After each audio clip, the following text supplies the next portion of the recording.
Welcome to the Temple Mount podcast. My name is Shogun. Today we are having our second session of our new World of Darkness campaign. Join us on the Temple Mount Discord server and follow us on YouTube and BitChute, Temple Mount Podcast, Temple Mount Official.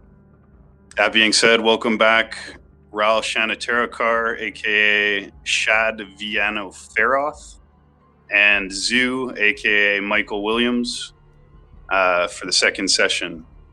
So, do one of you guys want to give a summary of what you remember about the game, or do you guys want to give me? Do you guys want me to summarize where we came?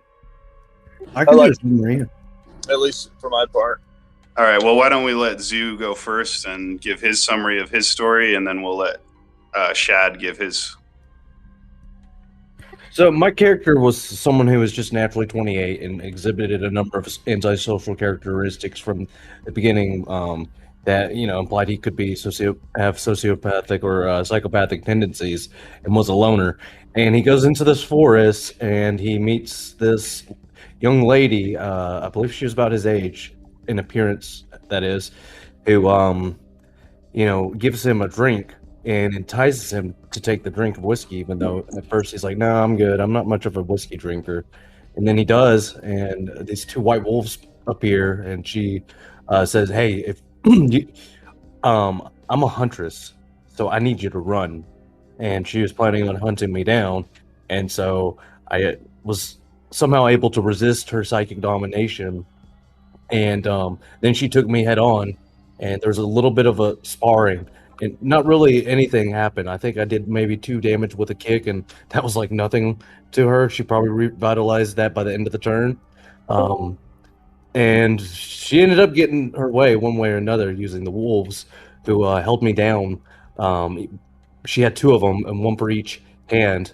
And then that is when I learned what the embrace was, by first letting her embrace me. I was kind of given this option to have multiple choices, but I actually yielded respectfully to her embrace.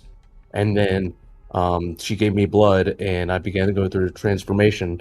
The only issue is that because she didn't get this proof through the Camarilla, local Camarilla, or the Vampire Prince, that she's in potential trouble. And yeah. That's correct. And her name was Litu Levane, but she goes by Alita. Or at least that's the name she gave you, as well as the nickname Little Claw. But your character actually is not yet aware of the potential political problem that your sire is Alita, Cyrus, you might say. So you are not yet aware of the problem that she may have created. But anyways, Shad, you want to give a summary of your story? Sure. So Shad Viano Feroth is in appearance very young man. Almost looks like he's 18 or so. Hair so blonde it actually looks white. Piercing blue eyes, but again, a young facade. And he's a professor at the University of Cascadia, where he also acts as like a librarian, but mostly focused on studying. He has some books and notes there, and fortuitously, a potentially big find fell on his lap, but he was whisked away from further research into the duties entailed by being part of the masquerade. He was invited to a nightclub called the Pyramid, where he met with various different moderate to moderately high political strata vampires of the Camarilla, where he was told that a vampire was turned, a new kindred was created, which is a big problem, and was tasked with taking the work off of these other guys' plates and going to see what the news is with the new vampire. Actually, help me with the details there. I forget exactly what the mission was, other than to make contact. So basically, normally, if a vampire is created without permission, the prince will order a blood hunt, which means all the vampires in the city have to hunt down and kill that new vampire. But in this case, Lita or Leto or Alita's sire is a guy named Cagliostro, or known as the Claw, and he's a very powerful and old gangrel vampire. And so the prince is wanting to, if possible, avoid a political conflict with this very powerful Cagliostro Claw, the sire of Leto. And so he has chosen Grug, or Shad, as a go-between to make contact with Leto and, if necessary, Cagliostro, but more importantly, to make contact with Michael, and basically make sure that Michael can be counted on to play ball with the Camarilla, to follow the rules of the Camarilla, and to essentially be on board with all of the requirements of a new vampire. And basically right now, the only person who knows about this situation is the prince, the sheriff who you met, David Wingates, and the harpy, Sarah Fairbrook. They're the only people in addition to Rahl, who have so far been informed about this new vampire. And the hope is that they can kind of avoid a political scandal by basically pretending that there was permission given for this vampire to be created, but only if Rahl can confirm that this is like a vampire who should be allowed into the society of the night, basically.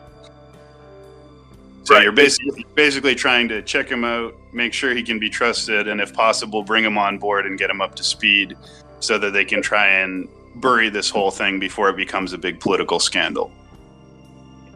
Got it. Okay, start us off. All right, so we're going to begin with a reading from the Bible because the Vampire the Masquerade lore is very tied up in the Bible. And so we're going to start each session with a scripture reading, just a short one. So today's reading is from Ecclesiastes 12:14. For God will bring every deed into judgment with every secret thing, whether good or evil. So the current date is May 22, 2027. So it's the 22nd of May in the year 2027. And we're going to start briefly with Zoo's character because Michael was the first one to play. So we'll go back to him. So Michael, you ended your last session being buried in the earth in a place called Wildwood Park, deep in the forest of an urban residential forest area. And your Cyrus, Leto, buried you in the earth to protect you from the burning rays of the sun.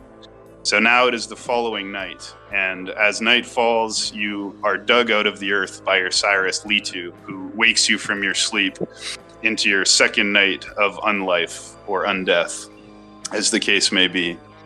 So you rise up out of the earth. You can smell the soft, wet moisture of the soil as you rise up. And again, the night is just like incredibly sweet. Like your senses are still hyper sharp.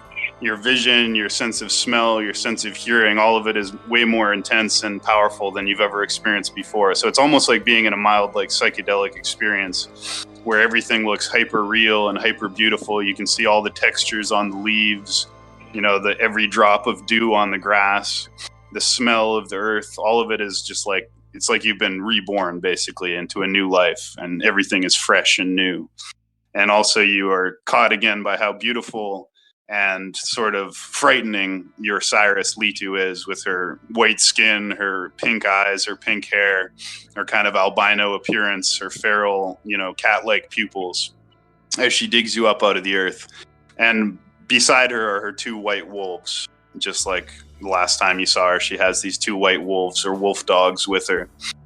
And as you rise into your second night of unlife, she begins to try and impart upon you the secret powers that are contained within your bloodline. So now that she's made you her child or childer, she begins to unfold to you the mystery of animalism.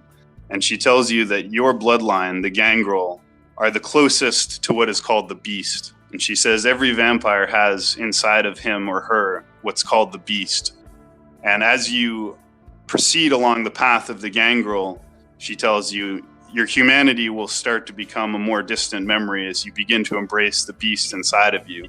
And as you embrace the beast inside of you, you can make contact through something called feral whispers to animals or beasts. You have a natural affinity to them.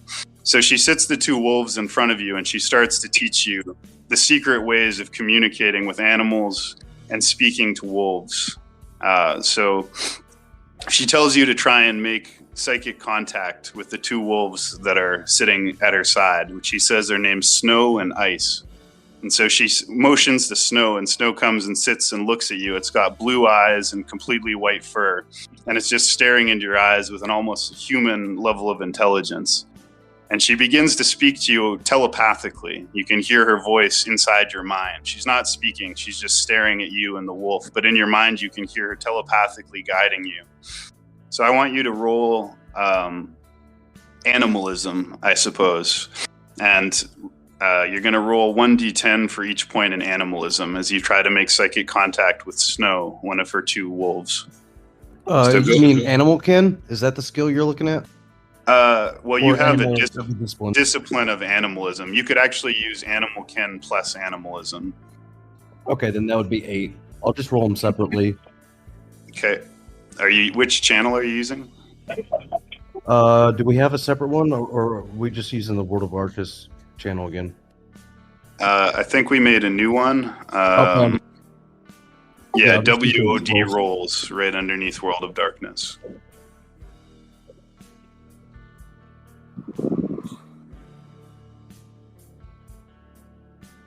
You see it? It's right underneath World of Darkness. Okay. So again, /roll, and then faces D10 and count. So you rolled 3, 5, 8, 10. That's 2 successes. And 3 successes, 4 successes.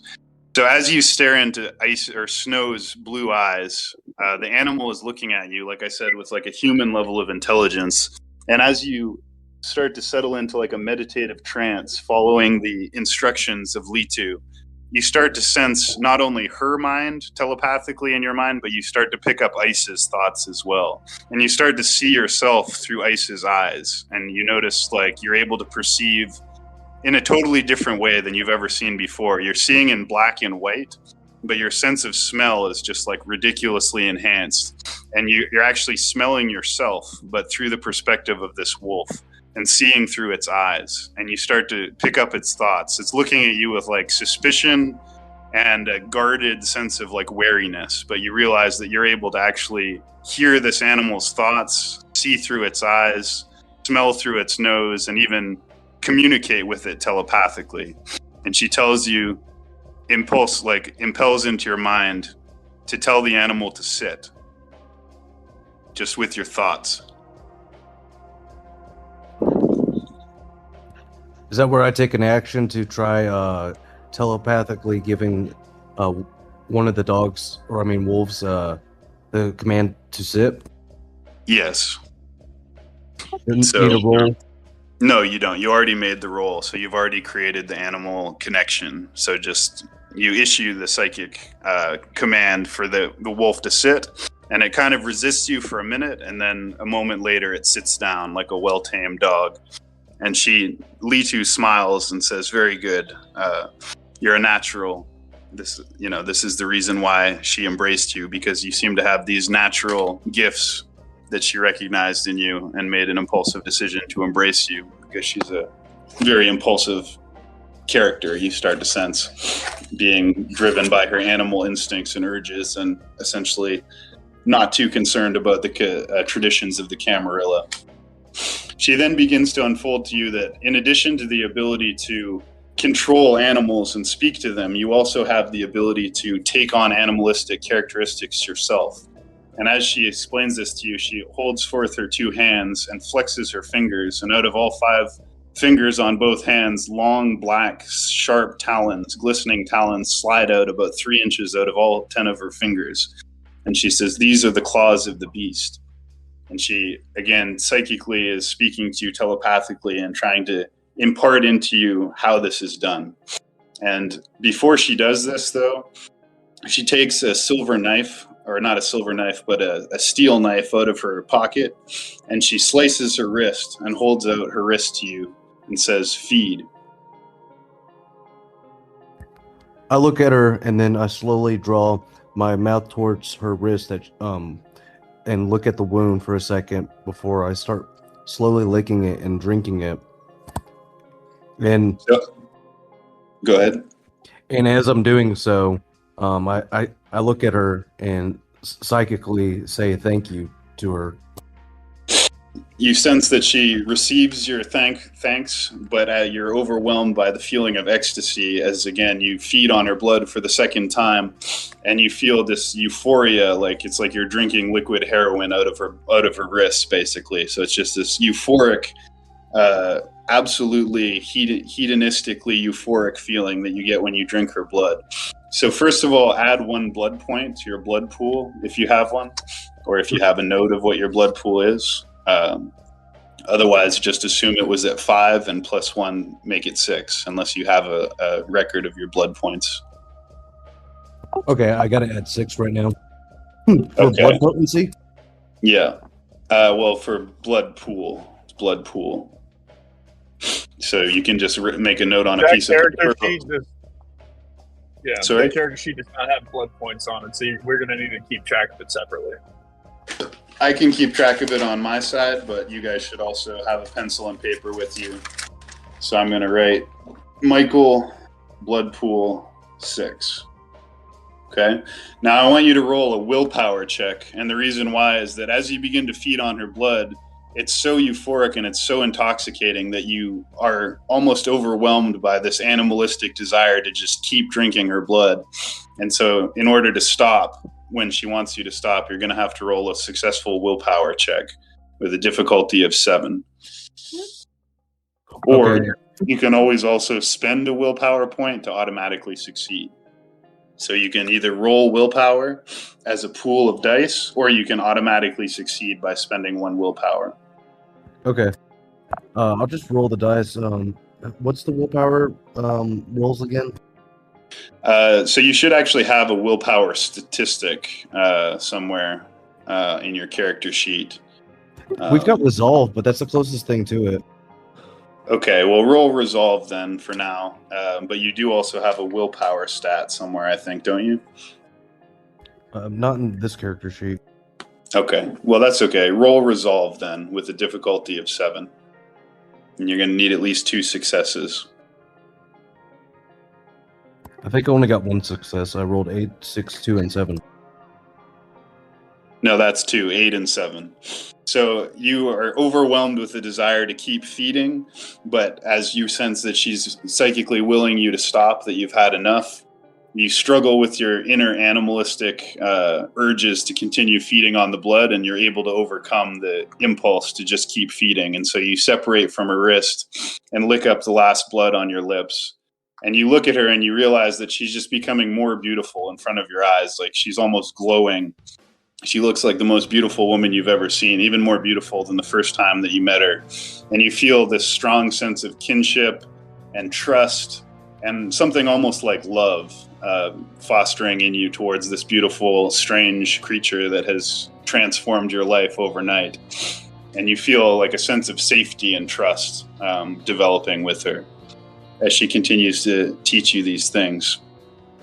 So we're going to take so now she wants you to manifest the ability of Talons of the Beast.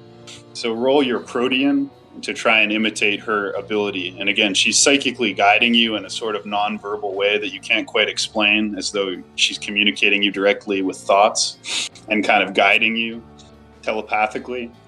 So roll your Protean and try and manifest the ability to extend talons out of your fingers, just like she did. So rolled a 5 and a 10. All right. So as you flex your fingers, you feel a sharp pain as these sharp talons extend out of your fingers, but they only come out about an inch, whereas hers are about 3 inches long. And she kind of smiles and shakes her head, but she says, this is good enough for now. As you gain more experience using the powers of your blood, these things will come to you more easily over time. She says, but now I need to introduce you to someone very important. Follow me. And she turns and heads off into the darkness of the deep woods of Wildwood Park. Its current time is about midnight. And she beckons for you to follow her. I just simply nod my head and follow. And Okay. I just fall up behind by about like 3 or 4 feet as she leads me. Okay. You notice that in the darkness, she seems to be almost illuminated by like a slight moonlight, as though the moonlight is, shining off of her, reflecting off of her. She almost kind of glows faintly in the night as you follow her through the darkness. You're just kind of in a trance. And you notice that the two white wolves, Ice and Snow, are following you, one on your right side and one on your left, just behind you. So you're kind of in like a triangle formation with her in front, you behind, and the two wolves on either side, as you go deeper into the darkness, following your Cyrus to wherever she's leading you. So we'll pause your story here, and we'll jump to Raul or Shad Viano Feroth's story. So Shad, you finished your story in your office in the University of Cascadia. You had cast a ritual to protect yourself from the sun, but no sunlight enters into your sanctum as you're sleeping. And so you awaken again in your office. You have your 3 books of occult knowledge that you have been given for your collection, including the partial transcripts of the Book of Nod, the famous vampire Bible, for lack of a better word. And you awaken thinking about the situation that you have found yourself in and the mission that you've been given by the sheriff of Cascadia City, David Wingates. So you rise into your second night of unlife in this campaign, but your 600 years of history sort of roiling in your mind, memories of ancient times, people that you loved in the past, battles and tests that you've been through are sort of rolling through your mind like dreams, and they kind of fade away as you wake back up to the modern 2027 and reposition yourself in time and space as the dreams of the night fade away and you awaken back into your office. I'm sorry about that. I got a call right as I was about to unmute myself for the introduction. So sorry about that. Okay. So, Dad wakes up, stretches a bit, and looks longingly at the pile of notes. Again, some that he has to do, some that he wants to do. And looks also at the materials given to him by David. Remind me, storyteller, what exact detail do I have about Lilith, her sire, and her new offspring? So you've been given names, you've been given photographs, you've been given a location. You've told that her domain, Litu's domain, is a place called Wildwood Park, which is like an urban forested residential area that has like, urban forest, but also some like residential housing. It's like an upscale, fancy, expensive area to live, but it's also like an urban forest park kind of place. So you've been given a map, you've been given a location, you've been given the name Litu Levain, you've been given the name Michael Williams, you've been given a picture of Michael Williams, photograph, and that's the information you've been given. You've also been told that Litu's sire is a very powerful gangrel vampire named Cagliostro Levain, who is colloquially known as the Claw or Old Claw. I take a deep breath in and sigh. Further research will have to wait. And then smirk as if I was making a joke to myself. But how providential, I say as I grab my notes and scan through them quickly for the talisman creation. It just so happens I need to go to the woods. So I take the 2 books I took with me last time, the same robe, and also the notes for the talisman, and I head out towards the woods. All right. Are you taking a vehicle or are you walking? I'll just walk. After all, it's a nice night out. All right. So it'll take you about an hour to walk to where you're going, Wildwood Park from Cascadia University. So you stroll out into the night. The current time is about midnight, May 22nd, 2027. The night is cool. It rained a little bit. It's kind of misting now, and there's sort of a fogginess in the air. And the lamps of the streetlights are kind of illuminating the fog, creating a sort of ambient twilight atmosphere. And you notice that some of the night characters are already out on the streets, the homeless people, the drug addicts. You notice the urban detritus of Cascadia City, people it passed out in bus shacks, people drinking mouthwash, people passing around cans of alcohol. You see some open air drug use, people injecting, needle drugs. You also see the more upscale urban denizens of Cascadia City, dressed up for the nightlife. Cascadia City has an active nightlife that kind of never sleeps. So there's also some attractive young couples, well-dressed, well-off people going out for drinks or dinner. And you're just kind of walking through the city, taking everything in. Go ahead and roll a perception or awareness check. Okay, perception or awareness. Again, I don't have any awareness. Last time we just did, I think, wits. Yeah, you can roll wit. Intelligence. Okay. You can roll wits as a substitute for perception. All right, 8, 7, 6. All right, so as you walk, you begin to feel a familiar sensation of being watched. This is something that you've developed over your centuries of unlife. This is something you've experienced before. So you can tell that someone is watching you, someone is following you. You feel that tingling up the back of your neck and the sensation that someone is potentially following you or watching you. You turn around and you see a dark vehicle with tinted windows slowly rolling by you. And you get the sensation that whoever is in the vehicle is watching you. And the car is driving a little bit too slowly and seems to slow down slightly as it passes you. It's a very nice luxury sedan car, very high class luxury vehicle, all black, black windows, and you can't see anything inside. But the car slows down as it passes by you and kind of keeps pace with you. I shove one hand into my pocket and grab my piece of rusty metal, and with the other, do a fake hat tip to a hat I do not have, with a hat that I do not have on, directly at their vehicle, and continue to focus on it, beginning to prepare a ritual called Machine Blitz, which destroys any mechanical and or electrical object, and requires 5 minutes. So I'm going to continue walking on my path with the cool apathy. Despite the many sights and sounds of the city, it's all lost on me. I've seen it all before, and I'm not impressed, particularly with Cascadia, apart from the role it has in my current protection of the masquerade and what it affords me in terms of my research.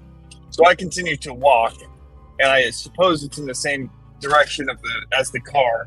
Does the car leave my sight? The car is getting ahead of you now, but it's still moving slower than seems normal. There's no other cars on the road right now in this particular area. So the car is ahead of you, but still in your line of sight. So you can attempt to complete your ritual. Did we decide that it requires a roll, or how did we do that last time? I think this one doesn't require anything. There are some rituals that require rolls, some that require other things, but this is purely concentration. All right.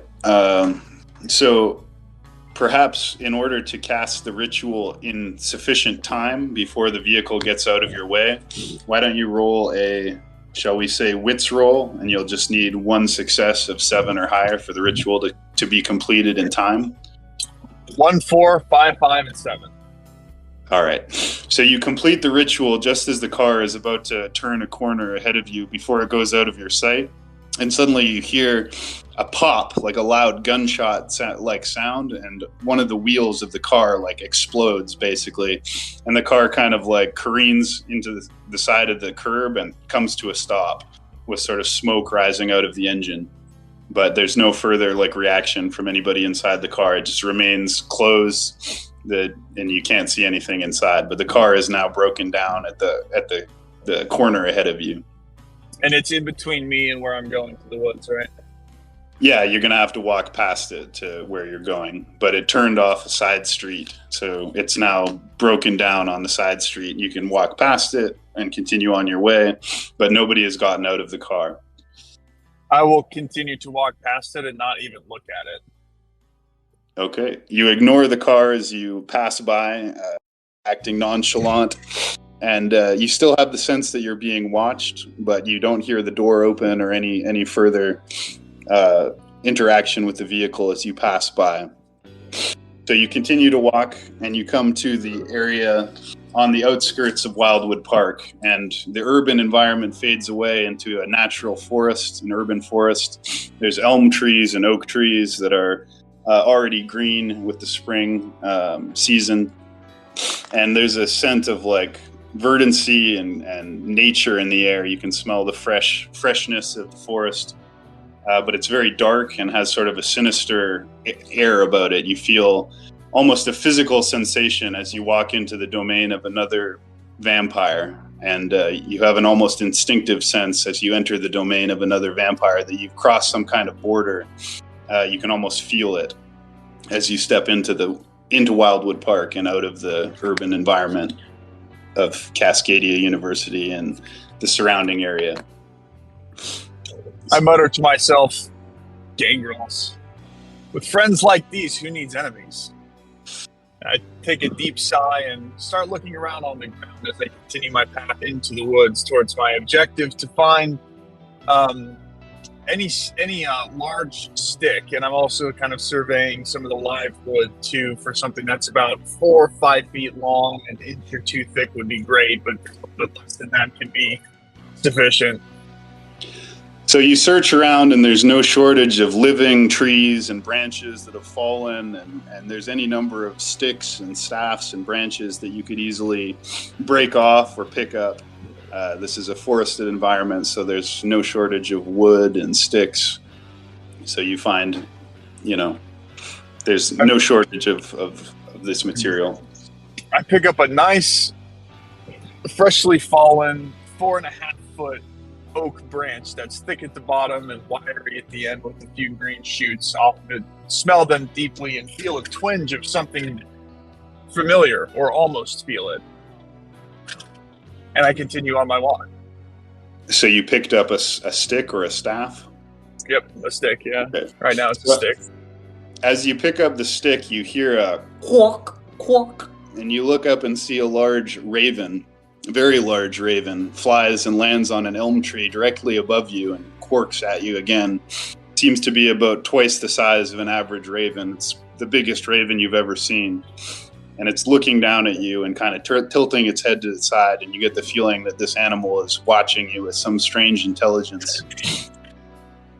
I smile and nod at it, observing it for a moment, and then say, "Where is Lilitu? Bring her to me." The animal tilts its head to the other side and doesn't make any sound, but suddenly you hear caw, caw, caw, and you see 3 crows come and land on the same elm tree beside the raven. So the raven is at the top of the tree, and now there's 3 crows also looking at you and cawing. And as they caw, you almost feel like they're mocking you or laughing at your request. Oh, the whole murder's here now. Well, I guess I'll have to find her on my own. And I just continue past them. You continue walking, but you notice that as you do, the crows are following you. So every time you get about 10 more feet ahead, the crows are following you from tree to tree, but the raven remains behind you. You can still see its eyes kind of gleaming in the distance, but the crows are following you as you go. And you continue walking deeper into the darkness of Wildwood Park. Ahead of you, you see an actual park area, playground type thing. It's abandoned of any people, but you see that the swings, the children's swings, are swinging back and forth as though there was someone on them, but there's nobody visible on the swings. But they're swinging back and forth, and there's no wind. You get a strange sensation. I slowly approach the playground from the woods and stand at the corner of it behind the moonlit shadow of a tree. I look around and listen intently, both for movement in the park and for movement in the surrounding forest. Okay, why don't you? Do you have an occult stat? Any occult points? Yes, I have 4 occult and 4 investigation. It's helpful. Okay, so roll 4 occult plus wits for perception to try and deduce some intuition about what's happening. What's a total of 8? Here's 3 of it. And here is the other 3. 10, 4, 5, 3, 1, 4, 4, 2. Okay, so you know from your occult experience and your supernatural knowledge that you've accumulated over the last 600 years that something is happening in this park that is not of human origin, and that these swings are actually occupied. Even though you can't see anything visibly, you can sense that there's some kind of spiritual energy here, some kind of uncanny force, which you identify as something like a ghost or a poltergeist, is moving these swings.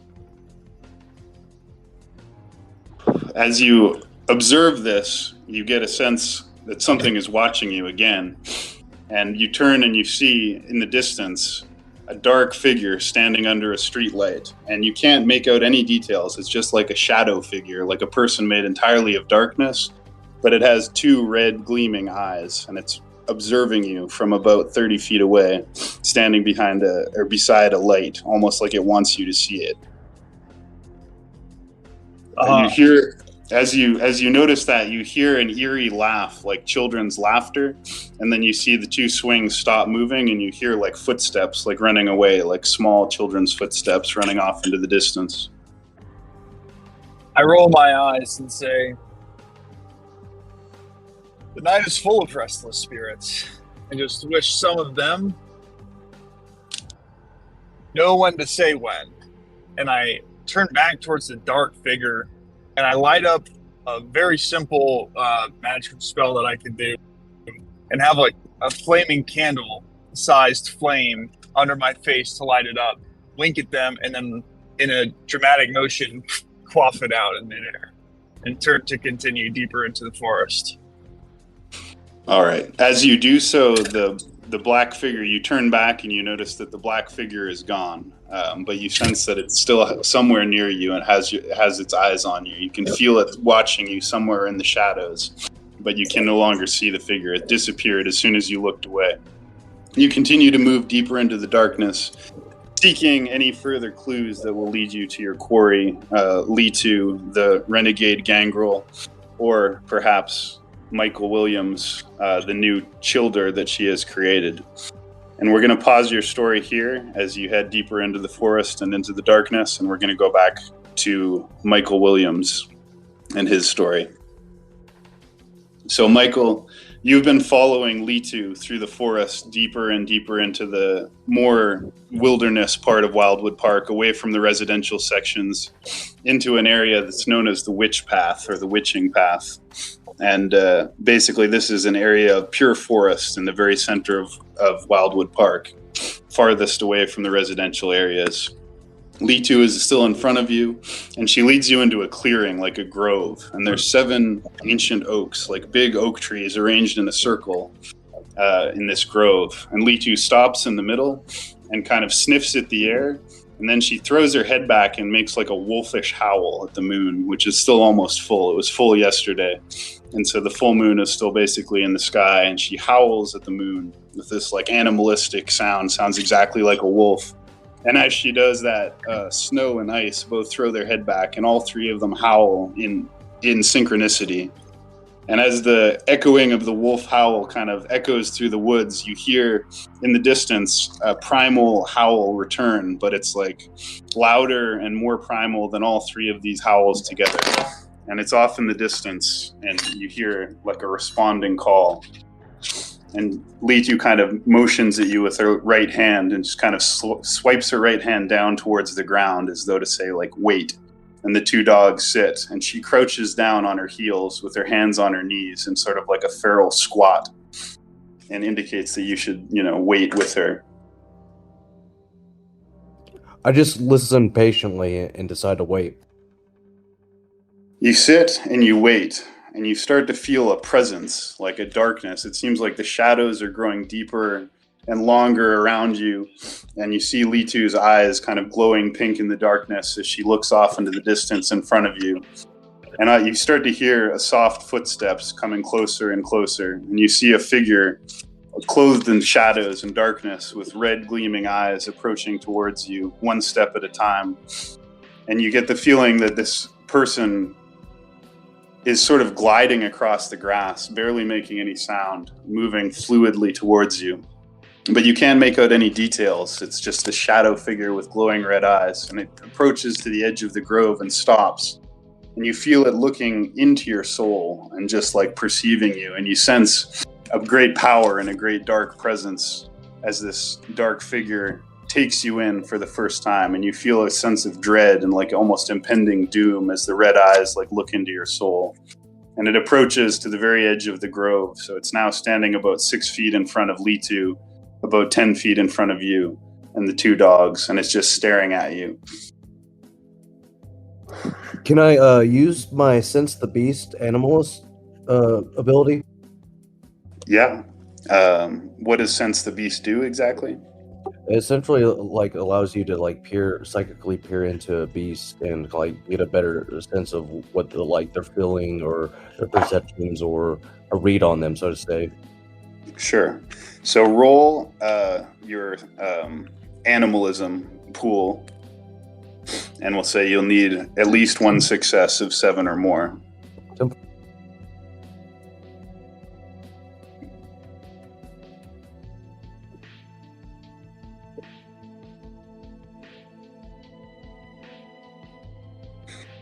So you can roll your animal ken. Well, it won't be animal ken. It'll just be Sense the Beast. So just roll your animalism pool. I didn't get any successes. I rolled a 4, 4, and a 1. Okay, so that's actually a critical failure. But so as you look into this dark figure's red eyes and you try and use the skills that Litu has taught you to sense this creature and see if you can connect to it the same way you connected to the wolf Ice. But as you look into the red eyes, you start trembling like uncontrollably with like a primal fear. And you realize that you've connected telepathically to something so dark and powerful and ancient that it's just cowing you into submission. And you kind of start shivering uncontrollably. And you just have an utter sense of like powerlessness and fear, as though you're looking into the eyes of like a tiger or a lion, and you're just like a mouse. And you just feel utterly cowed as this creature approaches you. It comes closer, and as it does, it puts both hands out to the side, and just like your Cyrus Litu, it flexes its fingers, and 3-inch long, shining black claws come out of its dark fingers, and it approaches you, and you feel just complete terror. You still can't make out any details of this character. It's just pure blackness with glowing red eyes, and it comes right up to you, and puts its face into your face, and takes a deep inhale, like... And it smells you like an animal, like a wolf, and just kind of tilts its head slightly to the side. And then it turns to Litu and says, "What have you done, my child?" Litu laughs, kind of like impudently, and says, "I found an interesting pet, my father. I think that he will be of great use to us." "What possible use," he replies, "could this creature have to us? You have broken the most important law of the Camarilla and directly violated my commandments. You have angered the prince of the city and put our entire clan in danger. What do you have to say for yourself, my child?" She laughs and simply says, "You raised me to be a hunter, but this one refused to be my prey. You taught me yourself. If you aren't the hunter, you become the hunted. Somehow he was able to resist my domination and fight back even in the face of my presence. He is an unusual person. I think you will agree. And in the end, you'll understand my instincts are never wrong." He shakes his head and says, "You were always impudent and foolish. I was a fool to embrace you. If I ever doubted that, you have dispensed any doubt. It was wrong of me to create you, but now you are my child, and I am responsible for your choices. What will happen next, I cannot say, but we must tread carefully. I am powerful within my domain, but there are other forces in this city more powerful than I. If we are not careful, we may be driven out of our domain. But there is one who follows us. Even now, he is pursuing us." And as he says this, a big raven, about twice the size of anything you've ever seen before, comes and lands on his shoulder and quirks and tilts his head and looks at you. And he says, "You have created quite a situation, my daughter, but we will subsist and survive as we always have." But he comes. So we'll switch now back to Grug's character, or rather Shad Vanu Feroth. So Shad, you're walking deeper into the forest, and along the sidewalk into the deepest darkness of the forest, and you come to this area that has a little sign, like handmade sign, that says the Witching Path. And there's a foot trail, not a sidewalk or a path, but just a foot trail leading into the woods.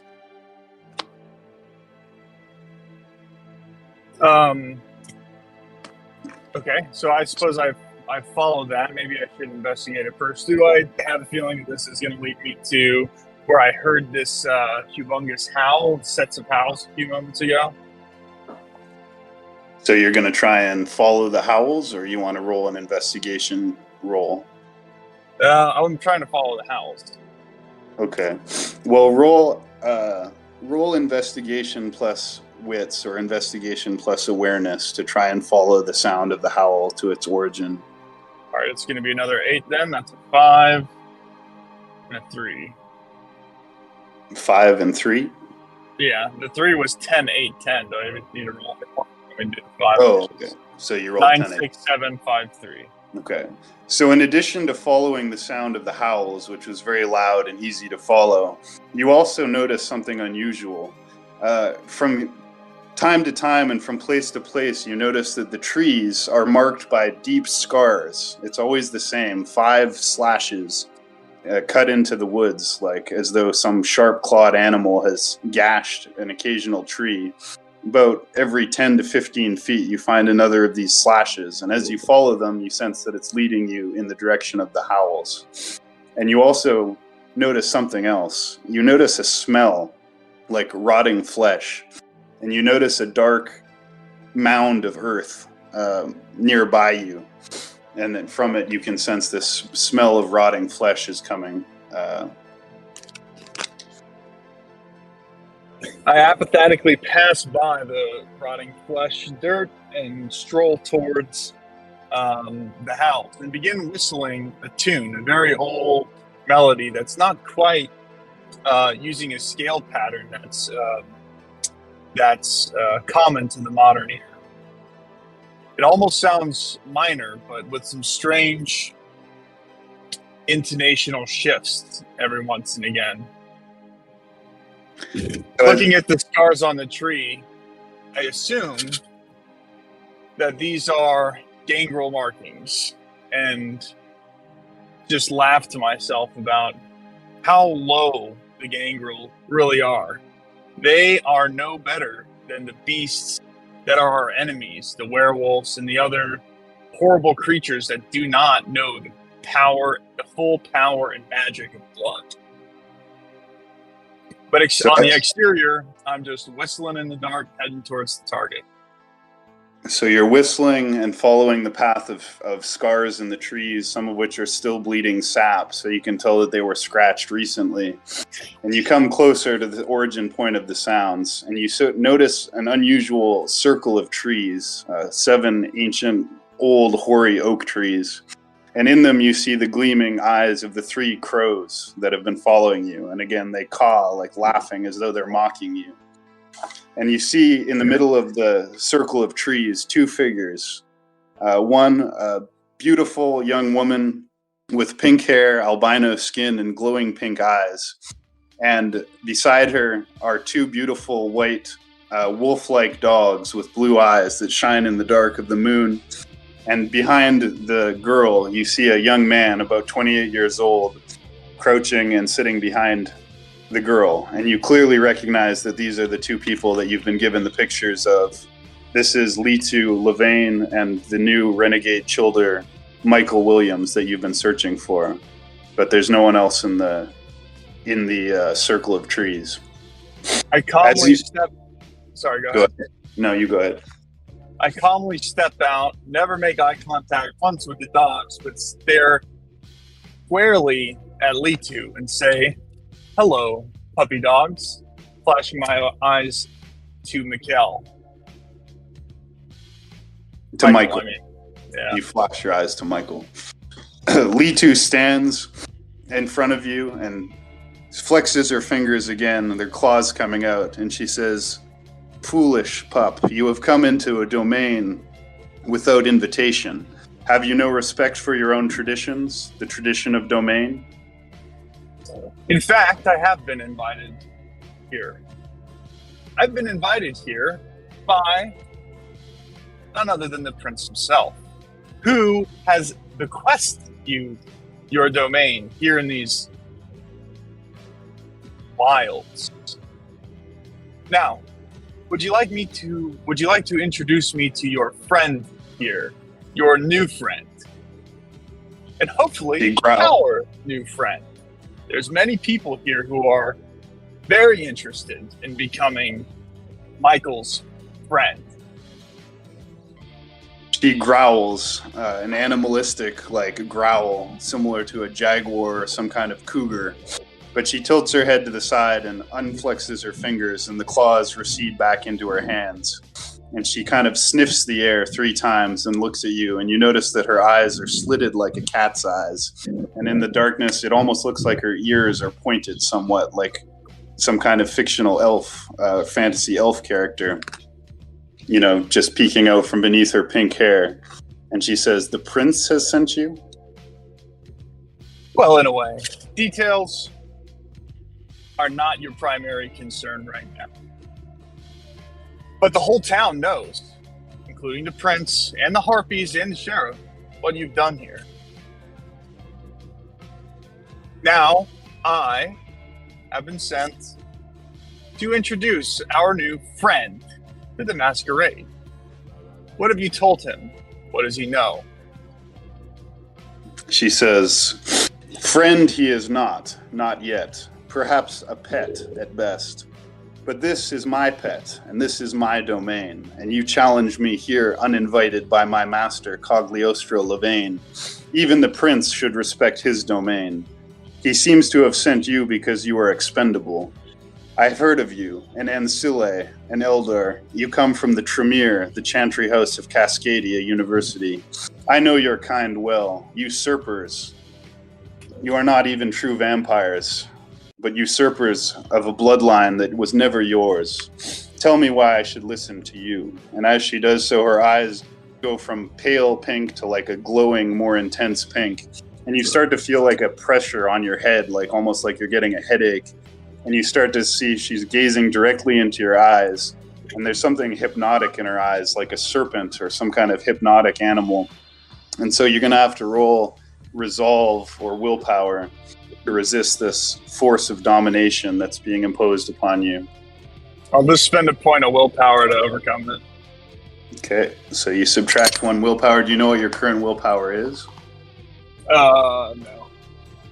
It's pretty high. Well, all right. Well, we'll just say willpower -1. We'll assume that you started with 6, and you have 5 willpower pool remaining. And I just look at her and say, mind games really lead to... This is serious business. All pretense aside, you should listen to me. Because I am the emissary of diplomacy in this. Otherwise, you know what happens when kindreds get turned without permission.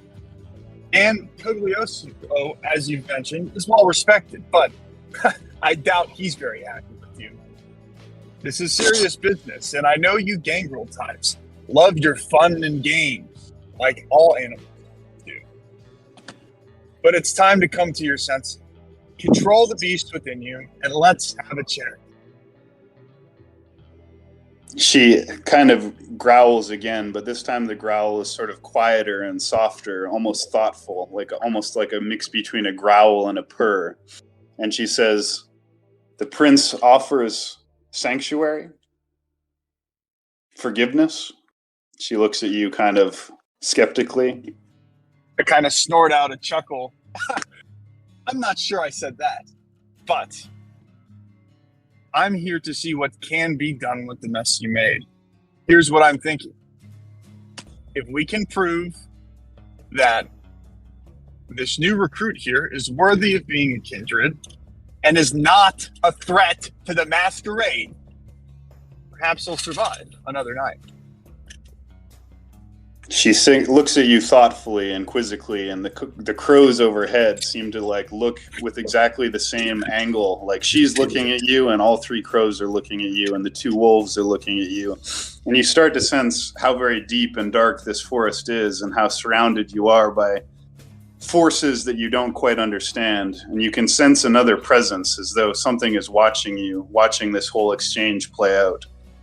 And she says, "My sire is indeed displeased with me, and perhaps I have acted rashly. I have been known to do so." And she kind of laughs and smiles sort of manically, and this sort of insane gleam is in her eyes for a second. And she says, "But you need not worry about my pet. Like all my pets, he is fully tame, and he obeys me. He has already fed for me twice, and the bond is nearly complete. I can guarantee his loyalty. Watch. I'll show you. Come, my pet," she says, and gestures towards Michael, and gestures with her fingers that you should come near to her. I obediently listen and just come over to where she's at. So again, she draws the knife from her vein and says, "You may witness for yourself the third feeding and the blood bond manifest." And she cuts her wrist again with this crimson blood spilling out from her wrist and holds it out to the crouching human, or rather young vampire, beside her. I start laughing. Slowly as a chuckle, and then outright, almost rib cracking laughter. And I say, "Mikhail, or Michael, should I say, I'm not so sure you want to do that. Has she told you what she's doing to you?" Only briefly. And in that discussion, did she say that she's about to make you her thrall? You have eternity ahead of you, and you are about to be given over to the hands of an insane dog woman to have the whole force of the entire city come down upon you. I can't even begin to explain. This one vampire is not powerful, sure, in her own right, but we have a long-standing tradition and armies of vastly more powerful vampires than her that will all be at your throat.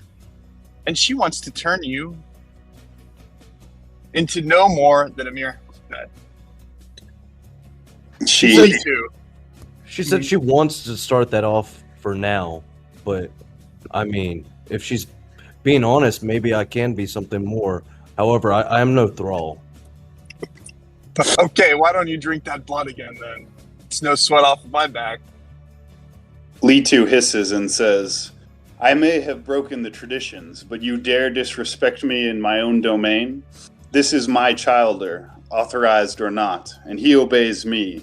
Now feed," she says. And again, she feels, this time you feel the force of her willpower and her magnetism and the charismatic bond that she's formed with you.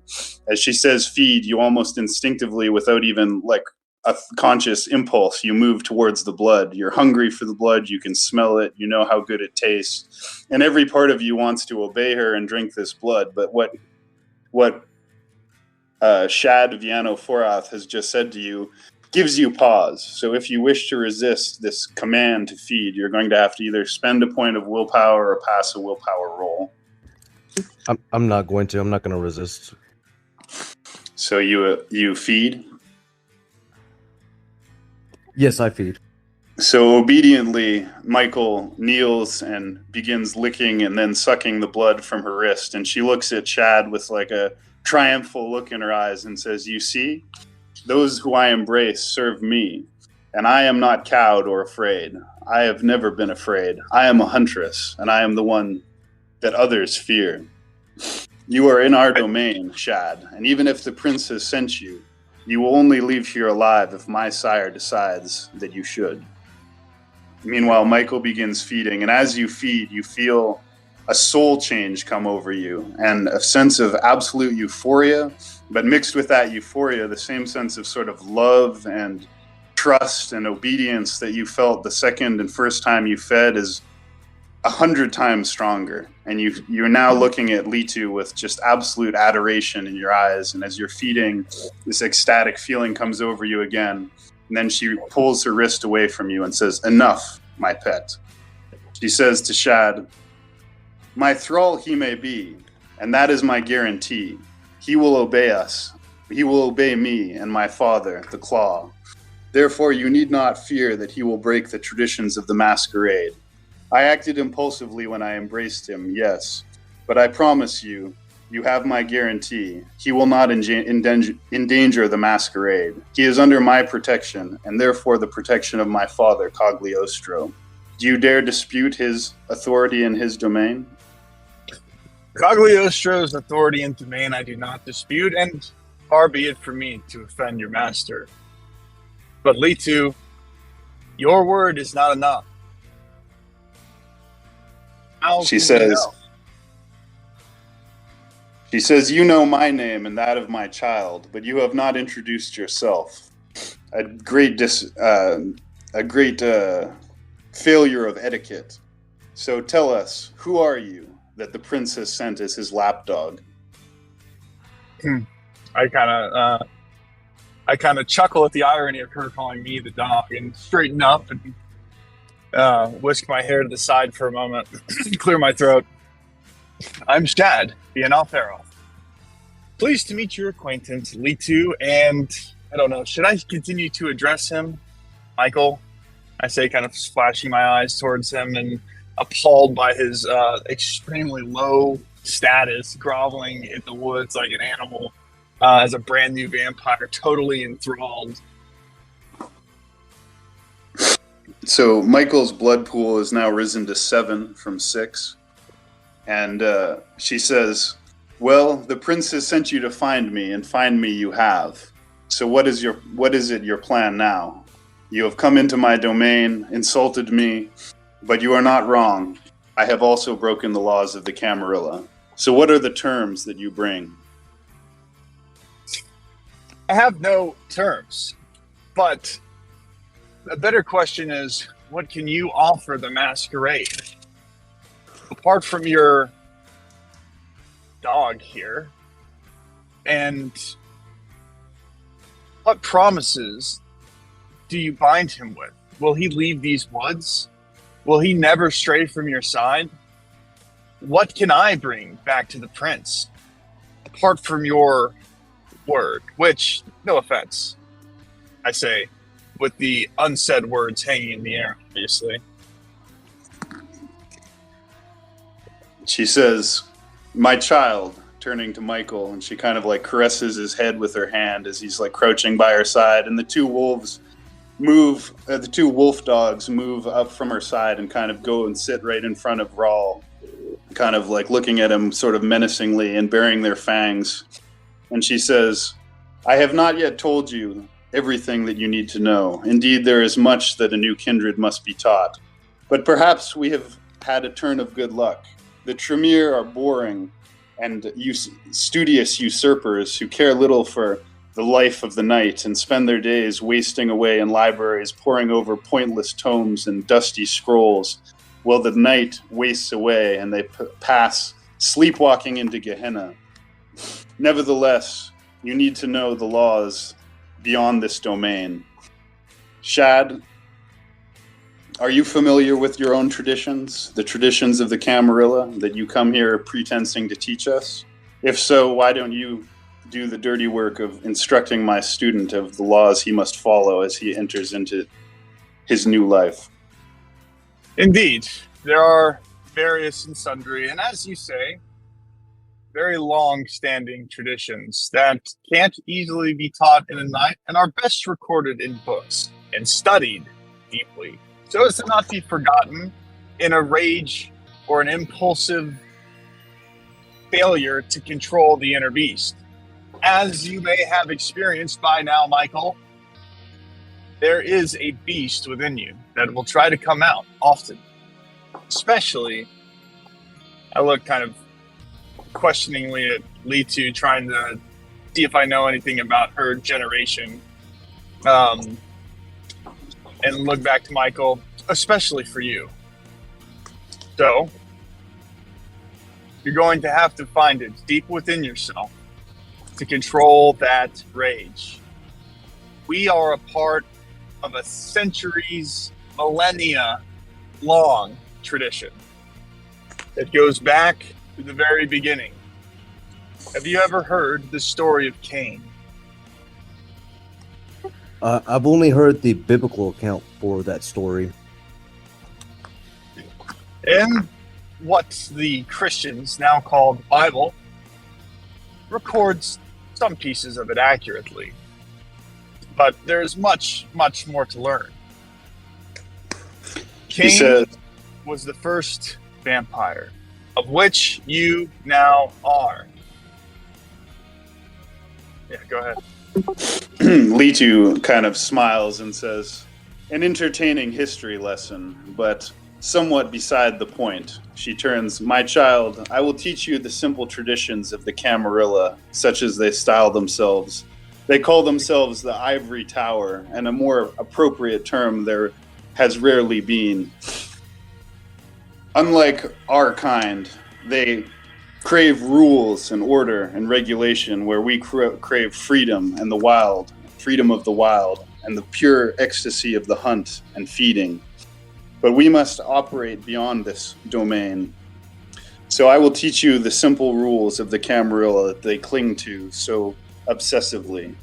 First, you may never make the mistake or the transgression that I did. You are never to embrace.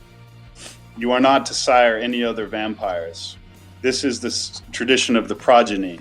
Second, you must respect the domain of any vampire as accepted by the prince, and you must only enter such domain with permission and following the ancient etiquette of the Camarilla, respecting their tradition and their domain. In every vampire's domain, he is king or queen. Finally, you must never kill another vampire without the permission of the prince, at least not a vampire of the Camarilla. And you must obey the prince and the autarchs in anything that they say, except in our domain, in which Cagliostro, my sire, rules unquestioned. Do you accept these terms, my child?" I do. I speak up. Go ahead. That's a good start, but that's a little bit insufficient, don't you think? Let me offer you something, Litu, and I think this will be helpful for both of us and our mutual shared interest and a show of good faith for the rest of the Camarilla. Why don't you let me take Michael back to the university just for a week, and I'll instruct him on exactly to fall in line. She looks at you with a quizzical smile, with almost more of a smirk, and she says, "You wish to take my pet from me so soon? Well, perhaps it is not such a bad idea. I am one of little patience, and I hunger to hunt. I have already fed my pet 3 times, and now I too must feed. I will go off into the darkness and hunt, but know this. As of this point, my child is under my protection and also that of my sire. If you betray our trust or harm my child, there will be blood, regardless of what the prince may think." Betrayal is not in the hearts or the minds of the other. I think this will go over well. She turns to Michael and says, "What say you, my child? Would you depart from my side and go with this interloper? You may learn some things, and indeed, if you are to survive in these dangerous nights, you will need to know much more than I can teach you. I am no scholar, no dusty antiquarian. I am a huntress, and I will teach you to hunt. But first you must learn the etiquette that governs our species, and I, for one, am not the best to teach you that, as you have seen. So make your own decision, my child. Will you go with this Tremere usurper? I will meet you again when the time is right, and you may know that our eyes will be upon you both, whether you see us or no." If this will make peace with the Camarilla, and so that you don't get in trouble, I will follow this man, and I will learn from him. She smiles and says, "You have heard it yourself. My pet will be yours, but treat him with the same respect that you would show Cagliostro. for he is now under our protection and under yours. Assuredly, I say with a deep bow. I think this is going to be okay. I think I can smooth this over. Although some eyes are upon you as well now, too. So, as always, and as you know, keep a low profile. I say with a wink. She turns to Michael and says, "Before you go, my pet, I will give you one gift until we meet again." She reaches into her pocket and takes out the same knife that she used to slit her wrist twice and feeds you, and hands it to you and says, "Take this, a sign of our embrace and our bond. Until we meet again, you may find it useful." And she hands you a sort of ancient-looking knife that appears to be not a modern knife, but some kind of relic or a, historical dagger, basically. It's got a sharp steel blade and a golden kind of pommel hilt, and then a leather-bound hand grip. And she hands it to you. It's about a 5-inch long knife.